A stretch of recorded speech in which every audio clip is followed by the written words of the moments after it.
The second case on our docket, the case of Alachua County versus Sadie Darnell. Counsel for the petitioner is recognized. Thank you, Your Honor. May it please the court. My name is James Parker Flynn, and I am here on behalf of Alachua County. And as I've already told the clerk, I would like to reserve 5 minutes of my time. The issue in this case is whether county officers have the implied statutory authority to amend their final approved budgets, which has established the itemized expenditures therein as fixed appropriations, by transferring appropriated monies at the object level of the budget without county approval. The plain language of the legislature's comprehensive budgeting scheme makes clear that the sheriffs do not have such implied authority. Under that comprehensive scheme, the sheriff is required to itemize her budget at the object and at the function level.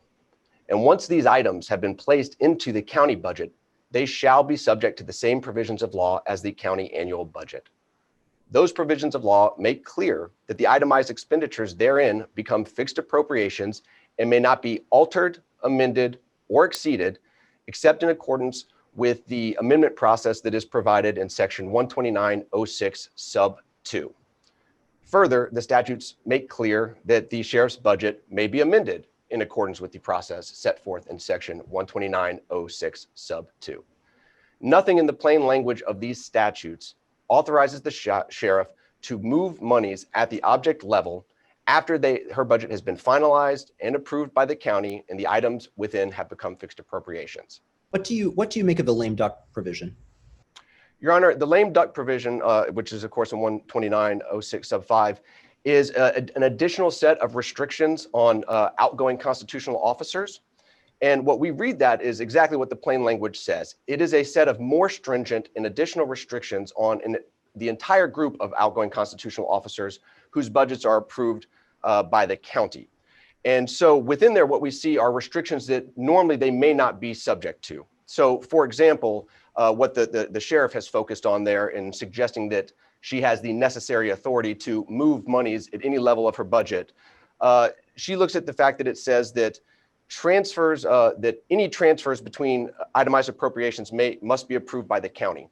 That's actually more restrictive than the process that would be under 129-06 sub 2 normally, where the county, if it wants to, or through its board of commissioners, can designate a budget officer to approve any such transfers, so long as they don't alter the total amount of the fund.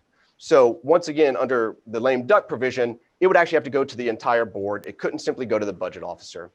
Additionally, this is a restriction that is on all the constitutional officers, even those whose budgets may not have a similar provision directing that the items of their budget are subject to the same provisions of law as the county budget, like the clerk of circuit court. So again, what we see, and then there are certain restrictions on how the outgoing constitutional officers expend their appropriated monies every month to ensure that they don't spend more than they would normally be able to without county approval. So we read that by its plain language. What we don't see in there is an inherent grant of authority to the sitting sheriffs that would upend the balanced scheme that's been laid out by the legislature for the budgeting process. And of course, as this court well knows, under Article 2, Section 5, sub C of the Florida Constitution, the powers of county officers shall be fixed by law. So we need to see that authority to move these monies around fixed by law. We don't believe we can find inherent authority to do so that would expressly upend the county's express authority over the objects of the sheriff's budget. And indeed, we can see that the object level of the budget, that is where the legislature has drawn the line that balances the authority of the sheriff on the one hand with the accountability of the county as the constitutional taxing entity on the other hand. And we can see that through the objects, tracing it through the items of the budget. Well, the legislature also gives the board the ability to request at the sub-object level further itemization. If that happens and that itemization happens, is your argument then that the legislature meant for the board to have that discretion at the sub-object level? And if the board decides not to exercise its authority to itemize under the sub-object level, it wouldn't have that authority? No, Your Honor, we don't read it that way. Again, the object level is where the line is drawn, and it is clear that at the object level and above, that is where the board has the authority to amend the sheriff's proposed budget. And so the sheriff is required, all sheriffs are required to itemize their budget at the object and function level. And as you've noted, the board can request more information about the sub-objects, but the board is specifically prohibited from amending the sheriff's proposed budget at the sub-object level. So what we see is the items of the sheriff's budget, the required items, are the objects and the functions. And in contrast with the sub-items, under section 3049 sub 4, the board is expressly authorized to review those objects, to review those items, and to amend them, modify them, increase them, or reduce them as the board deems necessary.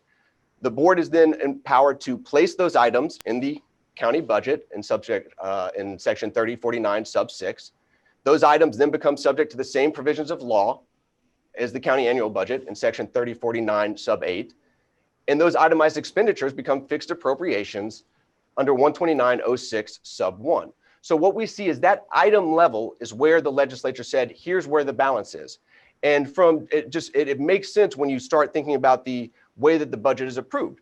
The county has had the chance to look at the items, and if they need to adjust it as they see fit within their power is the taxing entity and the appropriating entity.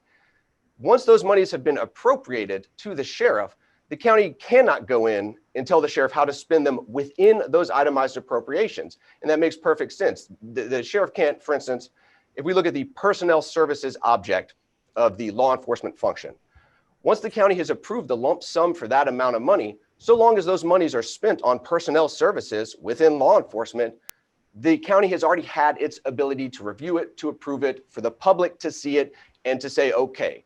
So as long as those monies are sent to that sub-object level, there's no intrusion on the accountability of the county. On the other hand, once the county has exercised its authority to review and approve these items, these objects, if the sheriff then, after the fact, can go and start moving monies from one to the other, now we've taken away the accountability of the county. The county may not have approved a different lump sum in the new object where those monies went. The public, again, this scheme is not only balanced and comprehensive, it's transparent. The public never got its input onto that. And there's no way to recoup that accountability on the back end. And so that's why we see in this scheme very clearly that the object level is where the county's authority is. Below that is where the sheriff has authority. And that coincides with other provisions of this scheme that sort of set this balance. So in addition to just providing her proposed budget, which is itemized at the function and object level, the sheriff has to certify the reasonableness and need for those proposed expenditures to the board. So she has to give a sworn certificate saying that these itemized expenditures are reasonable and necessary. And it is with that certification that the board and then the public have a chance to review these before the board then exercises its authority to amend them as necessary. That entire certification process, that review process, that amendment process becomes meaningless if after the fact, the sheriff can simply transfer monies from one object to another that the board never got to review, that the public never got to see. So again, this balanced scheme is negated by the sheriff's argument here, who the sheriff not only argues that she can transfer these appropriated monies at the object level, but that there's absolutely no restriction whatsoever on her authority to transfer monies once they've been appropriated, and that she can do that without any county participation, without any public oversight. As we've stated in our brief in several places, that ignores the plain language of this scheme in several ways, some of which I've just said, and it would require this court to, in effect, rewrite some of these provisions to say things they don't say. So, for example, the sheriff has argued in her brief that the provision that says the items of the sheriff's budget shall be subject to the same provisions of law as the county annual budget, the sheriff has argued that's a restriction on the county only. And therefore, the county can't amend those items after the budget has been approved without going through the amendment process, but the sheriff can. But problematically, that is not what that statute says. It simply says the items shall be subject to the same provisions of law as the county annual budget. So what we see is that's a restriction not on the county, not on the sheriff, but on the items of that budget, because those are the ones that have been reviewed, modified as necessary, approved, and that become fixed appropriations that cannot be modified without further county approval. So again, that we once again see the sort of balancing there of the accountability of the county with the authority of the sheriff. And the legislature did know how to limit the county when it wanted to in relation to the sheriff's budget. So as I've already mentioned, the county is expressly prohibited from amending or modifying the sheriff's proposed budget at the sub-object level or lower. Can't do that. Likewise, once the budget has been finalized and approved, the county cannot amend that budget on its own. The sheriff has to request that amendment. But nevertheless, the statutes are clear that that amendment still has to go through the statutory amendment process under section 129.06 sub 2. So the sheriff has looked at these statutes and has said, despite this express authority to the county and the lack of any express authority for the sheriff, I have the inherent or necessary power. So I'd like to look at some of the places where the sheriff is claiming this power arises. So first, and again, just to reiterate, under the Constitution, the power shall be fixed by law. So we need to see it somewhere. So first, the section, the sheriff looks at section 3053 of the Florida statutes and claims that this section encompasses all of the potential expenditures that the sheriff would possibly make to fulfill her duties, and therefore grants her the necessary authority to transfer appropriated monies at any level or correctly allocate them, as she claims in her brief, without regard to the amendment process. But at the risk of beating on a dead horse here, that's simply not what the plain language of the statute says. The statute says nothing at all about the budgetary process. Doesn't use the word budget, amend, alter, appropriate, expenditure. It is simply silent as to that process and as what happens after that sheriff's proposed budget has been reviewed, modified, approved, and finalized by the county. And likewise, it certainly doesn't cover every expenditure that the sheriff might need to make. It doesn't even include all of the expenditures that the sheriff is now required to itemize at the object level. So 3053 talks about a narrow set of things: the hiring and firing and setting of salaries of personnel and the purchase of supplies, equipment. It says nothing about various capital outlay projects like the purchase of land and buildings and infrastructure. It says nothing at all about the servicing of debt, itself an object that must be itemized under the sheriff's budget. So what we see with section 3053 is really a narrow reservation of power over certain staffing and purchasing decisions in the first instance. And that works perfectly in line with the line drawn at the object level of the budget that we've discussed, where the balance goes back and forth, because the salaries, those are all sub-objects now under the personnel services. The purchase of supplies, equipment, those are sub-objects within either operating expenses or capital outlay, depending on the cost. Those are the areas where the sheriff does have autonomy. Once the county has set her budget and appropriated the monies specifically for those items, it cannot come in and dictate to the sheriff, you have to hire this many deputies. You have to pay your deputies this much. You have to set aside this much for future deputies. The board simply does not have that power. But what it can do and what it is expressly authorized to do is to finalize the sheriff's budget at the items level, and nothing in section 3053 changes that. Is there a difference in your reading between the word budget and the word appropriation in this statute? And if so, what's that difference? Within the statute, well, the appropriations are the monies that are actually given to the entity, in this case, the sheriff, from the county's general fund. It's the monies that are given to the sheriff to carry out the purposes of the budget. And within the budget, again, there's objects and functions. The money is appropriated for those objects and function. And so when we see the word appropriation, we should understand the money that is actually outbound, and budget is the request. Yes, Your Honor. The budget is sort of the overall shell through which the sheriff has made her proposed expenditures clear, and through which eventually, when it's finalized, this sort of regulates those proposed expenditures. And thus, it would follow when we see the word appropriation, we understand its fixity because that's money that's actually gone through. Right. Yes, Your Honor, fixed appropriations. And again, the sheriff's reading here negates that. Fixed appropriations are no longer fixed appropriations. Very briefly, too, the court we've already talked about the lame duck provision. The sheriff has also looked at the Weizenfeld v. Dirks case. I think we've made it pretty clear in our brief why that case does not apply. The sheriff concedes in her answer brief that issue that we have today simply wasn't in front of that court. The issue there was whether the county, after a sheriff's budget had been modified and approved by the county, and after it had been modified and approved by what is now the Administration Commission, if the county could withhold monies it was obligated to appropriate because it did not like how the sheriff intended to use those funds within an itemization. The sheriff in that case made clear he did not have the authority. He did not believe he had the authority to transfer funds between itemizations. That wasn't the issue before the court. We don't think the court sua sponte decided to rule on a much broader issue than the one that was before it. We don't see anything in the language that suggested it meant to rewrite the statutes. And in fact, the court's holding there specifically discusses the sheriff's authority within the itemizations. Again, here, no one disputes the sheriff's authority within the objects of her budget. It's only at the object level and above where that's the case. So to sum up, the legislature has provided this balanced, comprehensive, transparent scheme where the sheriff has to certify her proposed budget, where the county can modify, amend, and finalize that budget as it deems necessary. Those budget items then go into the county budget where they become fixed appropriations that may not be amended except under 129-06 sub 2. And we simply haven't seen any reasoning to suggest why the legislature would, after prescribing this comprehensive scheme, simply upend it through inherent grants of power that are nowhere in the statute. Counsel, you are now into your rebuttal time by about a minute. You may keep going, but you are consuming rebuttal time.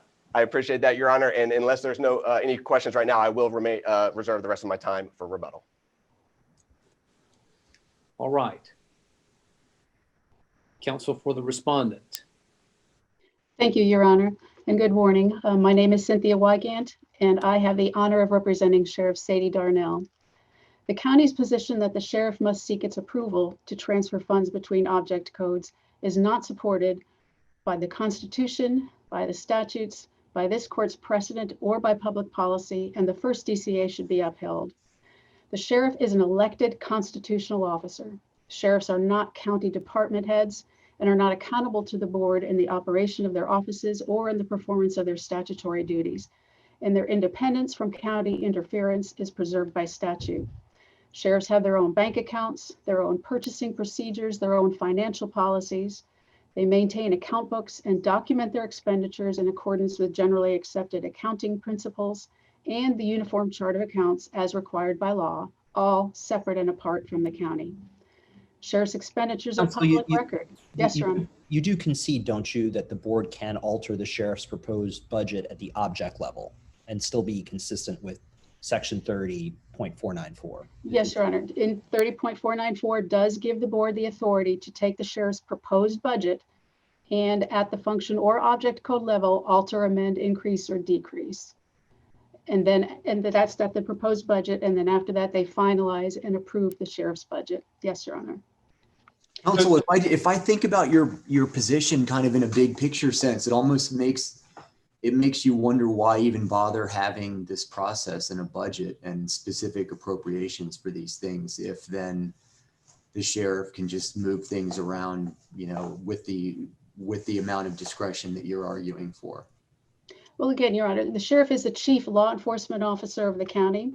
They serve hundreds of thousands of citizens in the unincorporated area and in those municipalities without police departments. They're first responders. Unlike other areas of the government, sheriff's needs can change in an instant. If there's a natural disaster. I mean, the idea that the needs of other parts of government can't change quickly, it seems to me to be very fallacious.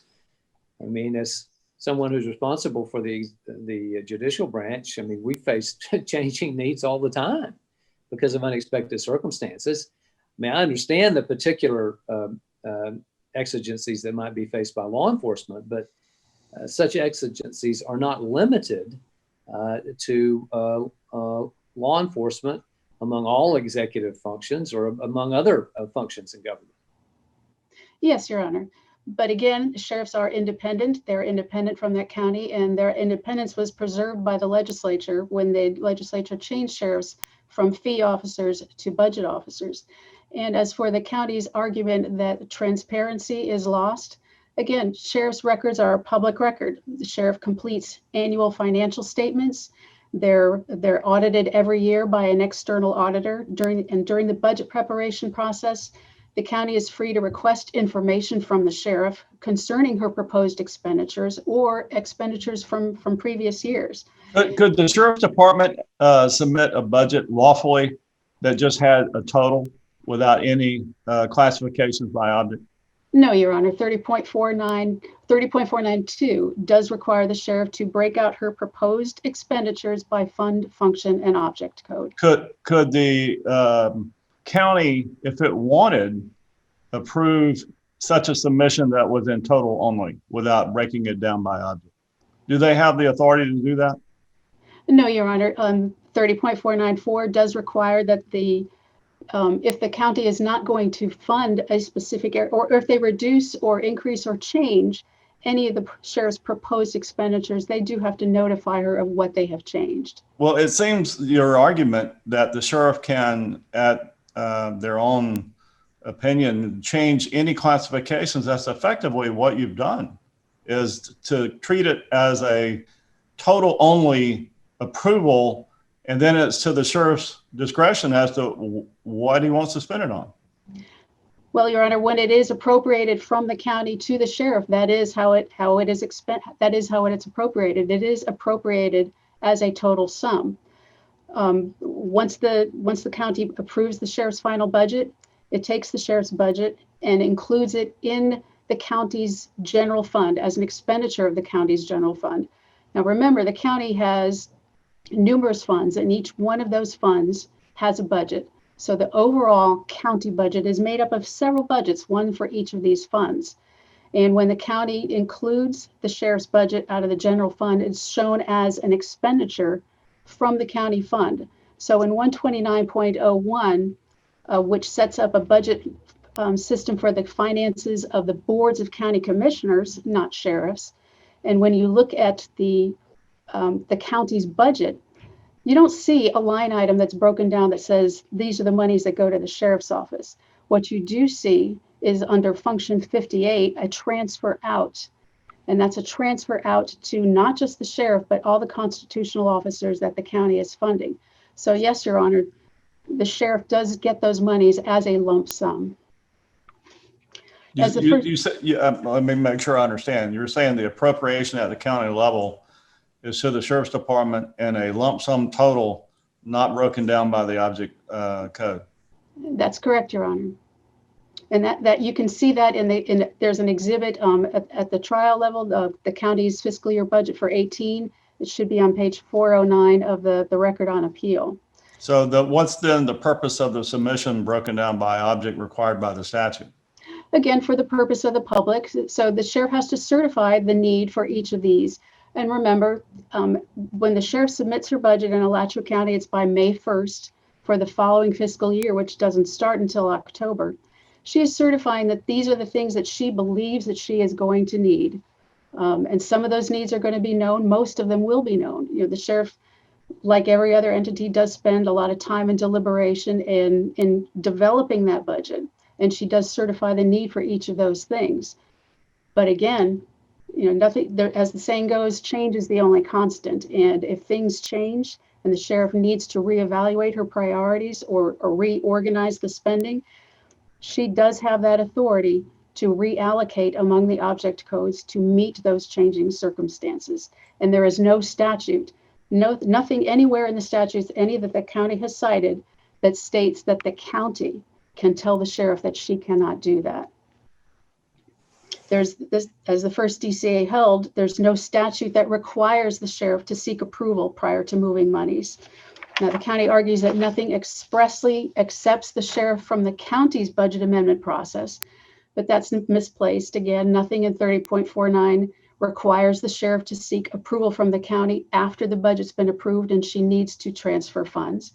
Nothing directly requires the sheriff to follow the budget amendment process that's set out in Chapter 129, because again, 129 establishes a budget system that governs the finances of the boards of county commissioners, not sheriffs. And the only thing in Chapter 129 that requires the sheriff to seek approval when she needs to move funds is in 129.065, as you've called it, the lame duck provision. And under that statute, when a constitutional officer whose budget is approved by the Board of County Commissioners has chosen not to run or has not been reelected, those are the only circumstances and the only limitations And that's when the sheriff, if they want to make amendments, if they want to transfer funds, or if they need to spend more than 1/12 of their total allotted budget, that's when they need to seek approval from the board. Now, the county has argued that that's an additional limitation on the sheriff. That argument doesn't make any sense, because if the sheriff was always required to seek approval to make transfers, why would that particular piece of legislation even be necessary at all? Well, I guess my question on that front is the lame duck provision was added sometime after the rest of the budgetary statutory scheme was in place, right?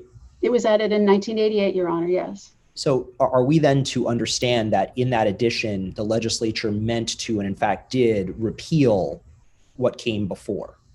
Oh, no, not at all, Your Honor. If you recall, the first part of Chapter 8885 was to change the time when these constitutional officers took office.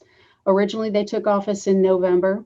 The first part of 8885 says that now constitutional officers, you will take your office on the second Tuesday after the first Tuesday after the first Monday in January. So now these outgoing officers now have an extra 2 or 3 months where they could, if they so chose, to wreak a little bit of havoc with the budget and thereby leave the incoming sheriff with less monies than they would have had that restriction not been put in place.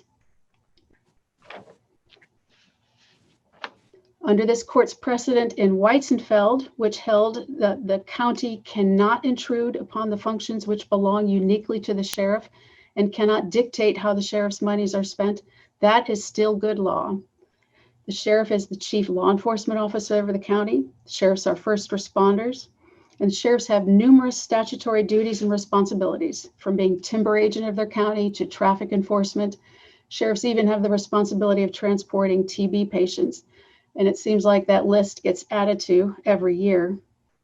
County jails in most counties are operated by the sheriff. Sheriffs are responsible for court security. They serve civil process and execute warrants and writs. It seems beyond dispute that the sheriff does good things in each county.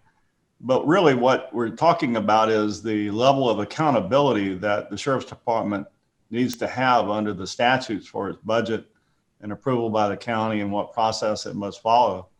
So I don't understand how the arguments that the sheriff does good things really helps your argument in this case. Well, as I said at the beginning part of my argument, Your Honor, the county's argument is not supported by public policy. And as far as public policy goes, again, with the sheriff, with their separate duties and responsibilities apart from the county's not been able to accept the separation in the duties and responsibilities. So while counties do have the power to levy taxes, and they have the responsibility of taking the sheriff's proposed expenditures and weighing those proposed expenditures against all the other areas that they're responsible for funding, and then they finalize and approve a budget for the sheriff, nothing gives them any role in the future management or oversight of the sheriff's budget.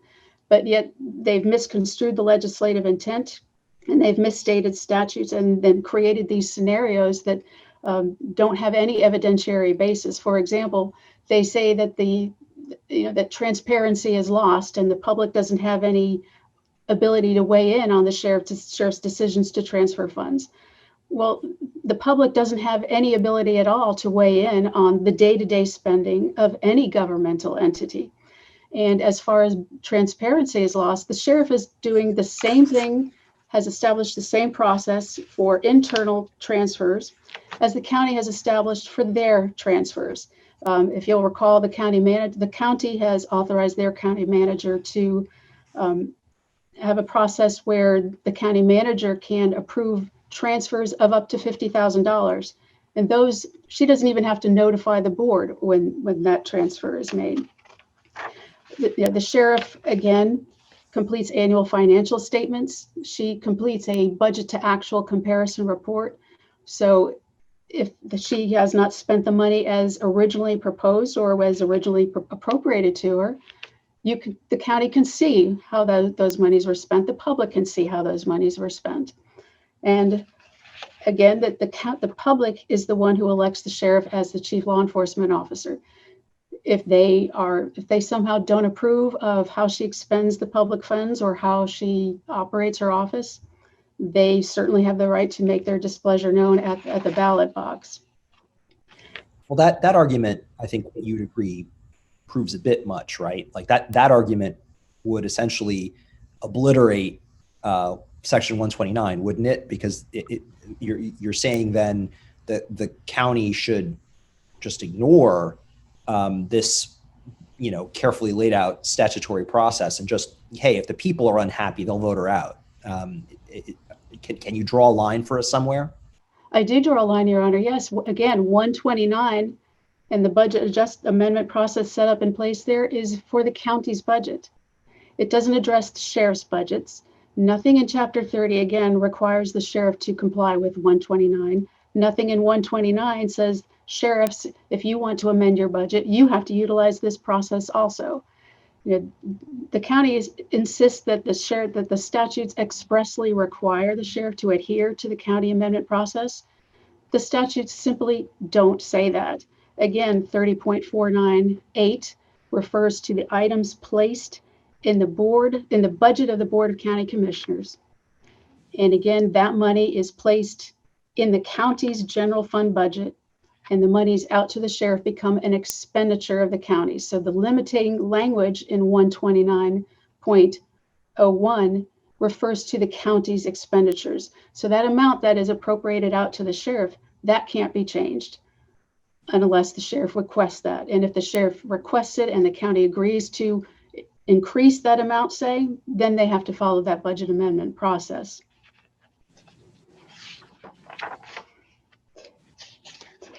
Again, the first DCA was correct in finding that there is no statute that requires the sheriff to seek approval from the board to make transfers, and I would ask this court to uphold the first DCA.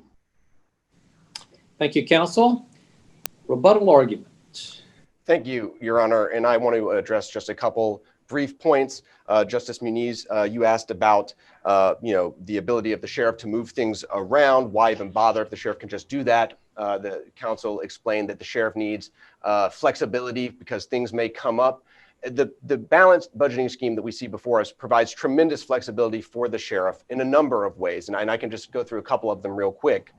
First, there is the amendment process of 129.06 sub 2, which the sheriff can come and say, hey, we need to do a transfer. And as the sheriff noted, the county has designated a budget officer that can authorize transfers up to $50,000. The sheriff has made it sound like that is something untoward. That's specifically authorized under section 129.06 sub 2 is something that the board can do so long as the total amount of the fund doesn't change. So there is that ability to go to the budget officer for transfers of up to $50,000. For transfers of more than that, it only requires, if the total amount of the fund doesn't change, it only requires being on the minutes of the board's agenda or a consent agenda.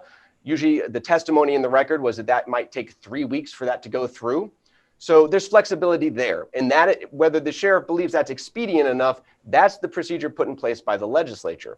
Additionally, as we've noted, the sheriff has plenty of room within the objects. So at the sub-object level, if she has money there that she needs to move around, that is certainly her right to do because the board has already approved the monies for that total object. As long as they're being spent within there, the board has exercised that authority.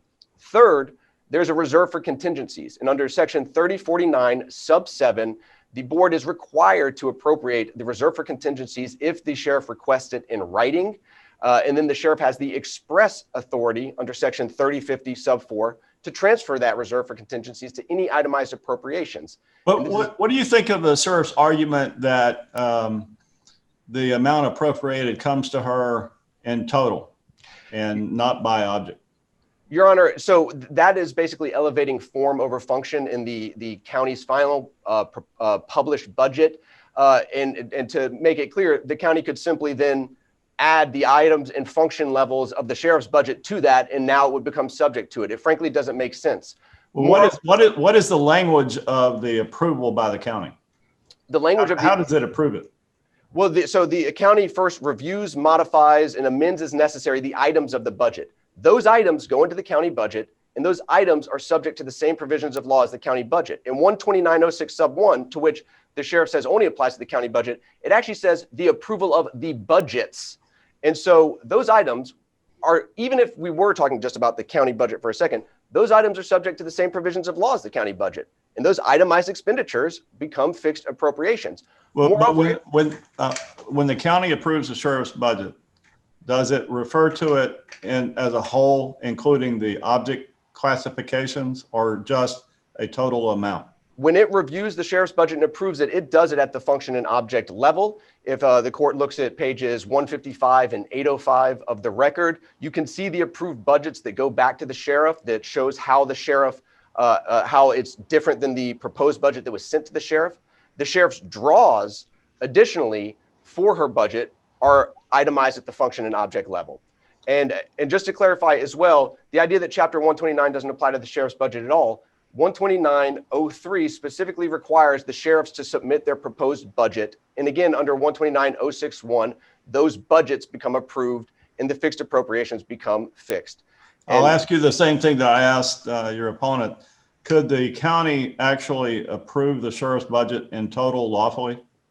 No, Your Honor. Under Section 3049, sub 4, the county is required to review and amend the budget at the item level. It's the items of the budget that it's required to approve and to review. And it's the items of the budget that get placed into the county annual budget. So no, the sheriff could not simply come with a lump sum, which the county could approve.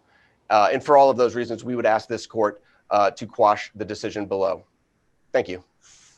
Thank you, counsel. We thank both of you for your arguments in this case. The court will now stand in recess for about 10 minutes before we take up the final case on today's docket.